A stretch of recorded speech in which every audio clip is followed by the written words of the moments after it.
talk, that stick talk, that stick talk.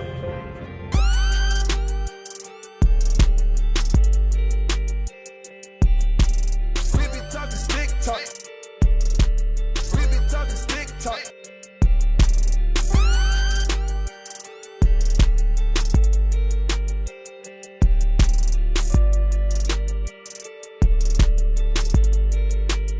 Yeah, we're back. We're in here post PGA Championship. Man, testing out a new intro there. I don't know. Is it too gully? Is it too much? You know, it's stick talk. We talking stick talk. You know, for those that aren't familiar, if you're a G on the golf course, if you're a stick, you know what I'm saying? It means you can play. It means you got game. It means you can hoop. You can ball. But I don't know. It might be too gully. It might not. We're gonna test it out. But yeah, without further ado, we are back. Welcome back to Looped In Studios. We are back in the building. Brooklyn, we are back on the map. Post PGA Championship. Everybody else has gotten out their takes, their content, their post-round recaps. My turn, our turn. We're going to chop how boring and brilliant the PGA Championship was this year. You know, I was thinking a lot about course setup. There's been a lot of commentary around course setup at Quail Hollow. I think we can admit that the front nine's kind of boring. It's not until you get to the Green Mile, that 15, 16, 17, 18 on the back nine, that things start to get a little interesting in terms of course setup. But, you know, there's 20 PGA professionals playing every year.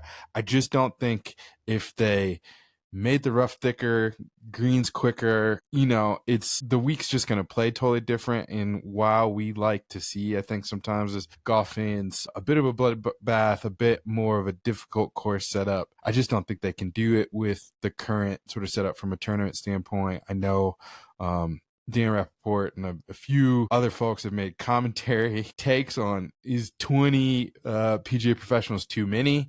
You know, could they cut that down to 10? You know, I don't really have a take there. I do think it's dope that the PGA professionals get an opportunity to play against the pros. I mean, in some Cinderella blocky-like story, you know, one of those guys makes the cut and has a chance on Sunday at some point. I mean, how cool of a storyline would that be? But all to say, course setup for Quail Hollow, I don't think they can make it any more difficult than it was. You know, there was some area around the greens where the rough just wasn't cut down. It was catching some balls off the green there, but you know, what can you do? What can you do? You know, even with the course setup, even with how short some of those holes were playing, we did see Rory not play so well. We did see a lot of big names miss the cut, JT being one of them. You know, JT and Rory coming hot off of wins this year, were both favored to play well this week, and both did not. So what can you say?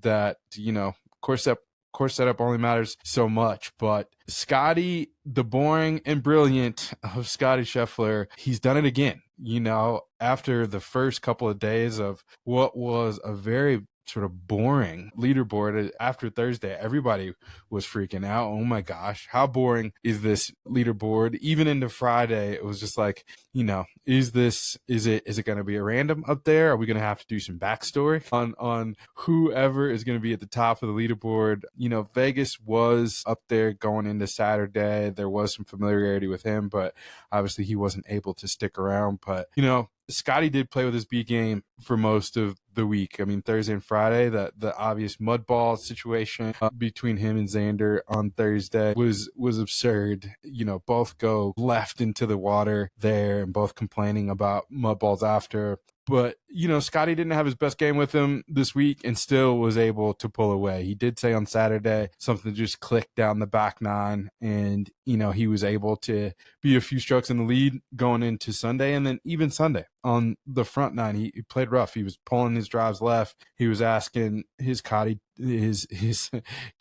Ted Scott, you know, is my swing short? Well, I felt like at the beginning of the round I was maybe a little short in my swing, and then I started making a good full turn, and like 7, 8, 9, I felt like I hit those shots really solid, and I looked up and it was just coming out left. And I told Teddy walking off 9T, I was like, man, that one felt pretty good. I don't know why that one's left again. And he's like, well, maybe you're aimed over there, so just try to aim a little further right. And I was like, okay. So I got up there on 10. I felt like I squared up my shoulders a little bit and hit it right up the middle, and then I think the tee shot I hit into 11 was really the one that kind of propelled me into a great back nine, because that's a hard tee shot for me. Doesn't really suit my eye, and I stepped up there and hit a really good shot, and kind of executed really well from there on out. He finished the week, of course, in number 1 in strokes gained, 5th in strokes gained around the green, and 6th in greens in regulation. He did show some scrambling prowess this week. He did show his ability to, make pars, get up and down around some greens as he had trouble. But, it's really his ability to adjust mid-round like that. He gone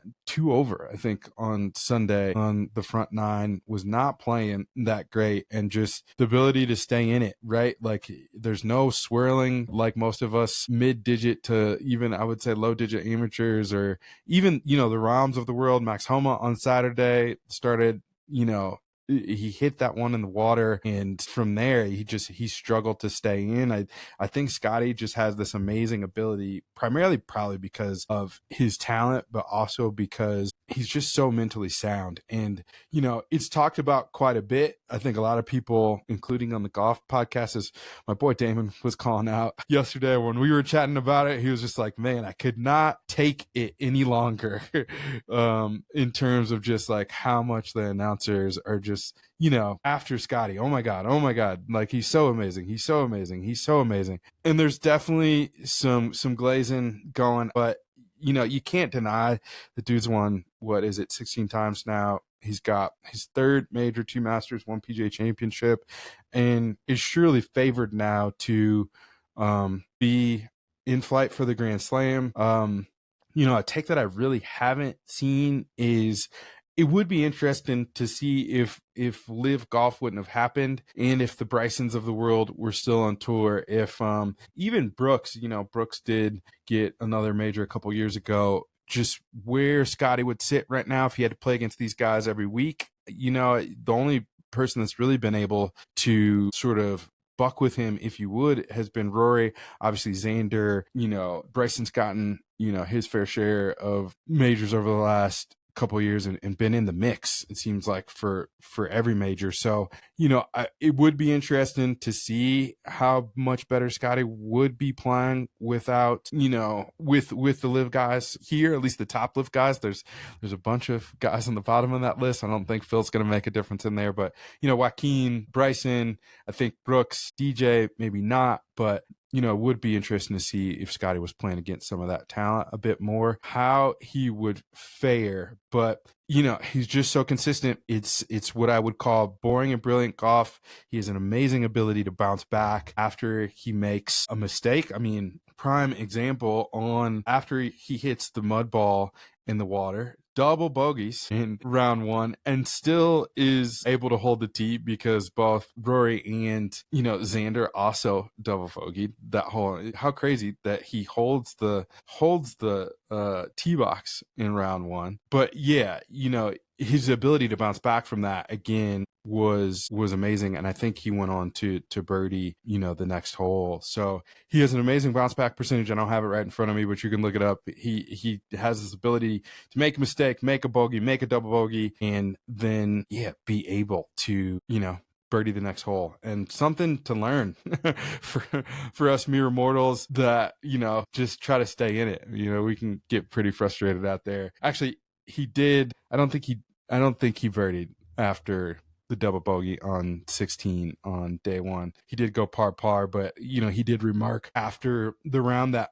he could have let that throw him. He could have let that be a huge issue, but obviously he did not, and goes on to take the PGA Championship in 2025 at Quail Hollow with just a solid round down the back nine on Sunday. Yeah, I mean, top storylines from the week. It was, how do we put this? It was a bit of a boring start, as mentioned. We did have the mud ball situation, which was the top story coming out of Thursday. A lot of complaint about that. I'm torn on this, to be honest. I do think you should not be penalized if you hit your ball to the middle of the fairway. And is a mud ball penalization, or is it happen circumstance of playing the game? If you're if you hit into a divot, you got to play out of that divot. That's sort of where the rules sit. Obviously, grounds crew and everyone does a great job on a daily basis to get the course back into shape so that doesn't happen. But I sort of agree with Scotty in the context of, I shouldn't be penalized if I hit my ball to the middle of the fairway and it's got mud on it. And, I don't know how it's going to react if I hit it. At the same time, play it as it lies. You might have to play more conservative if you have mud on the ball. And instead of, hitting that normal shot, 150, 160 or whatever, how many yards out, you might have to lay up. You might have to hit a different shape shot. I do think in all fairness, it would challenge guys to be a little bit more creative and a little bit more conservative, when that does happen, and that we would see, I don't know how entertaining that is, but at least we would see, guys not going for the green or putting themselves in a position to go on the water. So, yeah, I mean, it's not a common occurrence on tour that we even have to discuss this, because oftentimes if those conditions are happening, it is pick and play. They do get to play the ball up. But yeah, top storyline coming out of Thursday was my balls. And again, I see both sides. I think I lean more towards play it as it lies and, get creative. If you're one of the best ball strikers in the world and you spent your whole life learning how to hit a golf ball and keep it in play, then what happens in those scenarios? It's not something you can really practice. I get it. But at the same time, let's see what you got. Like, get up and down even with that scenario in play. Secondly, I think arguably probably the biggest story of the week is Drivergate, right? Supposedly, this is a common occurrence where the USGA shows up to test drivers on, I guess, a weekly basis, come to find out. And they don't test the whole field. They only test a third of the field, which is weird. I sort of agree with a couple of the takes that have been out there thus far. Like, and Scotty said this in a his post win press conference, because come to find out, his driver was also non-conforming for the week. So to take a step back, during the first day of play, I don't think this actually came out. I don't think this was announced maybe until Friday, or I believe it might even have been, it was Saturday. No, it was Friday night that it was announced, because Saturday morning, then the USGA was like trying to respond to all the commentary. But PGA XM Radio, I think, was the first to break the news that Rory's driver was non-conforming. And so what does it mean when you have a non-conforming driver? It means that it violates any of the technical regulations for a club, in competition on the PGA Tour. So it could be too much spring-like effect. It could be the face thickness, like it's gotten too thin, which would cause the ball to pop off of it actually more, like a trampoline effect off of the face. The club volume, the club head could be too big, shape and design, irregular shapes. There's a few different things that can allow for a club to be non-conforming. Supposedly it's no big deal. Happens all the time. You switch out your club, you go on, and there's typically not any consideration of foul play or somebody juicing a club or, doing something that is deemed necessarily illegal. It's just weird that, one, we didn't hear about it until Friday evening going into the weekend.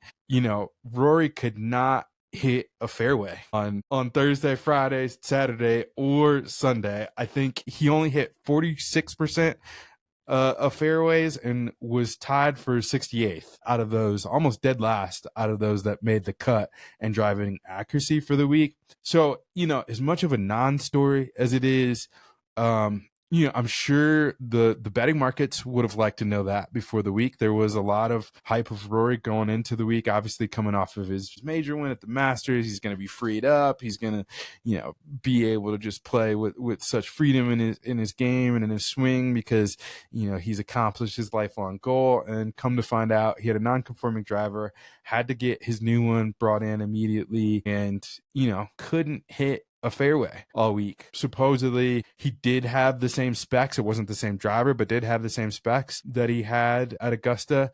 But so many unanswered questions. Was the non-conforming driver the same driver that he won the Masters with? How long has he been using that driver? What was the real issue with it? Just he didn't do press all week. Rory did not do press all week, much to the dismay of some of the press corps and even Amanda.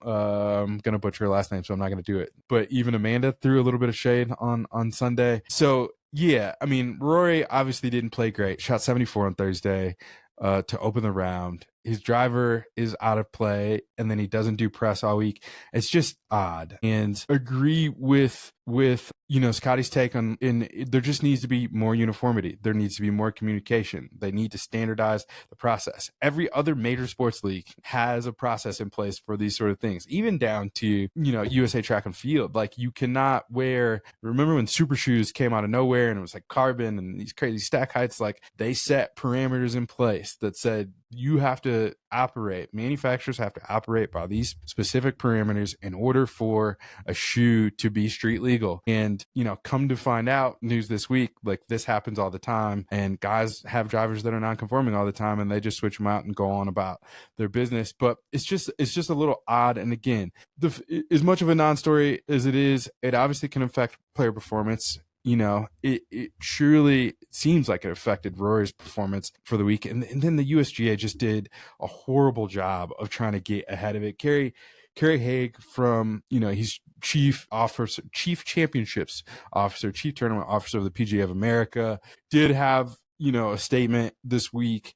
Again, he went on to say, we can confirm that the USGA was invited to do club testing at the PGA Championship this week at the PGA of America's request. That testing program is consistent with the same level of support that the USGA provides to the PGA Tour and other championships as part of their regular programs for driver testing, yada, yada, yada. The results are supposedly kept confidential to protect players up until this week, because much to my knowledge, and I think everybody else's, like, this has not been an issue before. It was like such a storyline over the weekend. Players are simply asked to change heads if necessary, and all do without issue. To public identify players whose club did not conform can lead to the player being questioned unnecessarily. Well, nobody got a chance to question Rory unnecessarily, so we don't really have a sense of what was going on. And then again, Scotty in his post press conference, as you can see here. No, so the driver testing is something that regularly happens on tour. My driver did fail at the beginning of this week. We had a feeling that it was going to be coming because I had used that driver for over a year. And so I was kind of fortunate for it to last that long, I felt like. And I would argue that if we're going to test the drivers, we need to be even more robust in the way we test them. And that was a conversation I had with one of the rules officials is I think if it's something that we're going to take seriously, I feel like we're almost going kind of halfway with it right now, where if we're going to test only a third of the field, I mean, if we're going to do it right, leave it up to us as players like the rest of the rules in the game of golf are. This is it's a newer rule that we haven't quite gotten right yet. And I think we have some stuff to figure out, and I think if we're going to do it, we might as well do it right and get even more robust, even more strict. And you can test guys every week if you want. I mean, there's no reason why we shouldn't. So yeah, crazy story with just Drivergate. It would be nice to know who else had a non-conforming driver this past week, but I'm sure more to come. It also, just to put a period on this, it also seems like there should be a way for players to sort of self-test or self-identify this. Again, as a PGA Tour player, so much is about your routine and your system, and your club setup is part of that. I mean, Tiger would talk down to the millimeters of his grips and the way certain things would feel. And, there's such a nuance for how these guys want their clubs set up. To go into the week, have a club that is now non-conforming, and have to, shift things around is disruptive. And they surely, can get another club set up real quick from a manufacturer standpoint with the same specs. But again, like, if you're it's disruptive and can surely, affect performance, as I said. So yeah, there should be a way to self-identify, and the USGA just has to. Again, professional sports league, there's no reason why you shouldn't be able to get ahead of this. And again, PGA XM, launches this story or gives the breaking news of the story Friday evening, and we launch into the weekend with a whole bunch of questions, and Rory does not do press again week long. So yeah, it's just odd. It's odd, but moving on, Rahm back in the mix, Bryson back in the mix this week. It's fun to see when the big dogs are all on top of the leaderboard on Sunday with the chance on the back nine. Obviously, Bryson did not do himself any favors. The guy just can't hit a cut. Could not hit a cut. Hit a high draw into 17. And tried to ride the wind and hit it into the water on Saturday after being up top on the leaderboard on Saturday and played himself out of it into Sunday and was just never able to bounce back. He did finish the round saying that, I just need to find a ball that flies straighter, which is just kind of absurd. It's such a Bryson equipment, like very heady thing to say, to be like, if you're, Rory or me and we're upwards of 190 ball speed, it's tough to control the ball. And it's like, well, yeah, man, maybe slow down a little bit. Like, Bryson's so well known and has done such a good job. I mean, he's won multiple times, just won a major recently here, but he's known for overpowering a course, right? And while his short game, I think, is underrated. I mean, remember back to the bunker shot he hit to win the U.S. Open. Like, he overpowers courses. That's his whole thing. I'm going to swing hard. I'm going to swing fast. I'm going to hit the ball 350 yards. I'm going to have a wedge in, and that's how I'm going to play. So there is a lack of finesse, and he just doesn't have that shot shape, that cut that he needed to hold up against the wind on 17 on the back nine on Saturday to hold himself in the lead. And it was also good to see Rahm back in the mix, right? Rahm is just such an entertaining player to watch, to play. He's got that short sort of backswing, that quick move, but when he's playing great, like, he's just such a fun player to watch. And I just think as a personality, as an athlete, he's so measured and so great, in his press conferences. He's so self-aware, doesn't really take himself too seriously. At least in press conferences, he's been known as a hothead on the course a little bit, and you can see it sometimes when he's not playing well. But he had such a great post-round interview on Sunday and such perspective. Well, I think it's the first time I've been in position to win a major that close and haven't done it, right? The only times I think I've been on the lead on a major on a Sunday, I've been able to close it out, and it's a very different situation. So I don't know exactly. But if there's ever a time where the family's for is the best, luckily I'm going to get home maybe on time to get the kids to bed or not, I'm not sure. And to them, whatever I did today, win or lose, they don't care. So that's always a good perspective. And I always like to go back a little bit on something that Charles Barkley likes to remind basketball players all the time. Like, I play golf for a living. It's incredible, right? Am I embarrassed a little bit about how I finished today? Yeah. But I just need to get over it myself. It's like, it's not the end of the world. Like, it's not like I'm a doctor or a first responder or somebody where if they have a bad day, truly bad things happen, right? So I'll get over it. I'll move on. Again, there's a lot more positive than negative. The take that Liv is not preparing these guys for major Sundays is obviously, it's been blown out of the water. Bryson has won. Brooks has won. These guys have been in the mix. I do agree that it is more individual. I will say, though, I do think being forced to make a cut and, going down the stretch at some of the venues that the PGA Tour still plays on a weekly basis prepares your game in a different way. And I don't think Liv is playing the same level of courses, and there's just not the same amount of pressure. You don't get to exercise that muscle as much down the stretch in a Liv event. So that's neither here nor there. I think, like, these guys have won majors and they continue to show up. So you can only take so much away from their ability to perform. And yeah, we'll continue to see it. I think that the body of work has been small thus far. Like, we don't have enough data. Like, I think Liv kicked off in 2021, right? And so we have maybe 16 majors, maybe a little less than that. Actually, at this point, probably 14 at this point to, like, take into account. And I guess time will tell, considering there is no coming together of the two tours in the near future. So yeah, I mean, that was really the PGA Championship in a nutshell, just primarily because Thursday and Friday weren't that exciting. We get into the weekend and finally Scotty makes a move. Vegas sort of ejected on Sunday. He just wasn't able to hold it together and score the way he needed.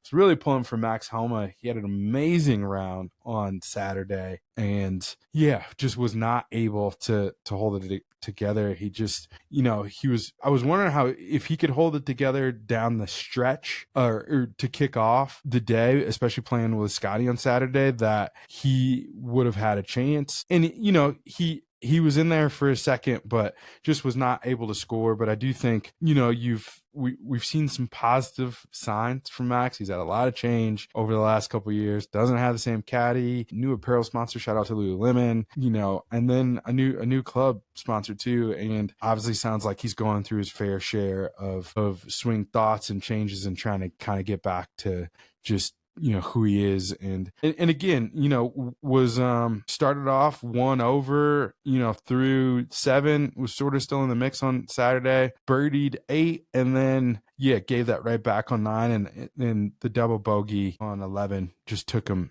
right out of it. So he did get up and down after hitting that ball in the water on, I believe, 7 on the front 9, which was good to see, but just was not able to sort of keep pace, especially with Scotty on the back 9 on Saturday. But hopefully some positive lights. There's a lot of positives that Max can take out of it this week and, continue to show up. I always appreciate his post round, press conferences too. Again, another very self-aware cat that just gives us the vibes, gives us the reality. He's like, I'm surely trying right to play my best golf. And going through the leaderboard, Matt Fitzpatrick was in the mix there for a second, so was Keegan Bradley, was not able to pull it off. Rahm went for broke down the back 9 on Sunday, ended up shooting a final round 73 to take him out of any contention, even for second place. He just said, I'm going for it. Damn if I'm second place, if I'm not first. And really, as I'm scanning through even the top 20, there wasn't really much else to say. No, none of the big names were really targeting for any sort of sniff of the lead throughout the weekend. And it was really Scotty's to take. So a PGA Championship in the bag for 2025. We start to get into where Scotty might sit all time. I think time will still tell. He's obviously he's bucking with some of the greats in terms of Jack and Tiger and Arnie, and there's been a few graphics up on social over the last few days in terms of where he sits, being 28 years old, and how much he's won thus far. And time will tell. I do think that Scotty has the chance to just continue to be a bull out there, and primarily just because mentally it's just there's such an irreverence to two part. One, mentally there's such an irreverence to his game and his ability to just sort of adjust, and such a confidence there that I don't know if he really truly gets much credit for the mental side of his game, because he's so talented. He's such an amazing ball striker, so great with his irons, doesn't really miss big with the driver. He just does everything so good, so consistently, so boring. You think a lot about Tiger. Tiger used to miss big. Tiger used to have to make some hero shots. He used to, have to wrap his ball around a tree onto a green, and get up and down for par, sometimes birdie, because he did miss sometimes. And I don't have any strokes gained stats in front of me on Tiger, but it's sort of what made Tiger exciting to watch, because you would catch that hero shot from him, on a tournament basis. Like, he'd have to do something sort of amazing, but we don't get that out of Scotty because he just doesn't miss as big. So it will be interesting, rest of this year to see if he can continue to buck it. It'll be interesting to see, can anyone find the Rory McIlroy that we saw at the beginning of the season, or is he just tired at this point? Can he finish the marathon in good standing for the rest of the season? But that is why they play the game here. And that is PGA Championship in a bag. Quick notes on some of the sub tours. Marcus Bird won the APGA competition this week. They were, I think, down in Bermuda. Let's double check that. I don't think it actually was Bermuda. They were down in Port St. Lucie. Somebody tell me if I got that pronunciation wrong. But Marcus Bird, I believe, shot 11 under. He was, I think, shot 64, 68, which would add up to 11 under. So yeah, he balled out. He balled out this weekend, so that's really great to see. I do think in terms of the APGA and just like sort of young cats, playing. Marcus has been on both. He shot 64, 69, excuse me.